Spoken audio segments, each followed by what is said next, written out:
Everyone thinks that the hardest part about starting over is leaving. Packing your life in a few suitcases, getting on a plane, saying goodbye to your friends. I thought that was going to be the hardest part too. It wasn't. The hardest part happened after I arrived. That was the moment I realized I had left behind more than a country. I'd left behind the person I'd been for decades, and nobody talks about that. Hi, I'm Helen, and in my first video, I shared how I left everything behind to start again.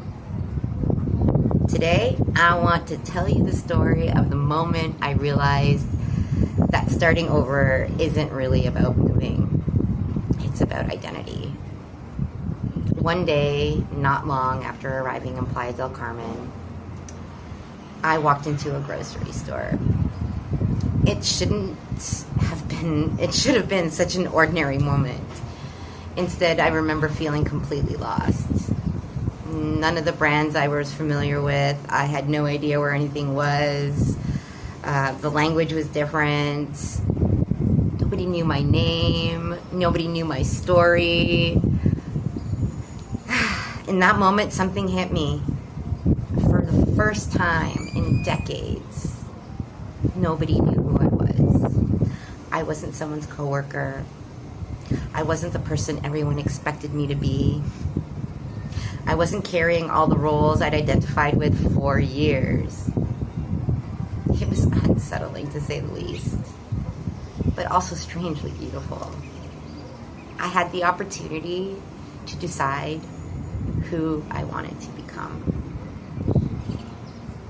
I think that's the part nobody prepares you for. We spend so much time thinking about changing our circumstances that we forget that we're also changing ourselves.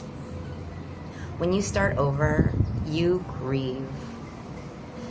Not just people, not just places. You grieve the version of yourself that belonged there.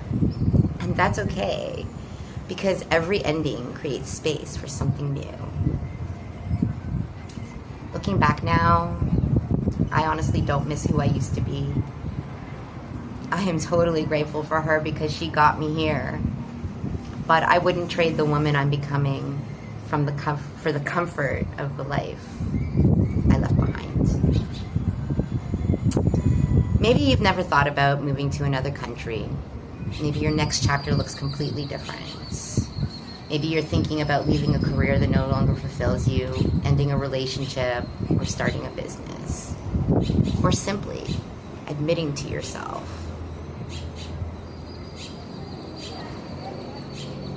that the life you've built no longer feels like your own. If that's you, I want you to know something. You don't have to become someone else. Sometimes you just have to give yourself permission to stop pretending to be someone you've already outgrown. That might be the hardest part, but it can also be extremely freeing. So I would love to hear your story. Have you ever felt like you've outgrown a version of yourself? Not because your life was bad, but because you knew you were meant for something different. Tell me in the comments. I read everyone. And I have a feeling we're going to remind each other that none of us is alone in this journey. So, thank you for spending some time with me today. If this story resonated with you, hit the subscribe button and join me for the next one. Because starting over isn't becoming a different person. It's about having the courage to become more of who you've always been. And remember, it is never too late to start again. See you in the next one. Ciao for now.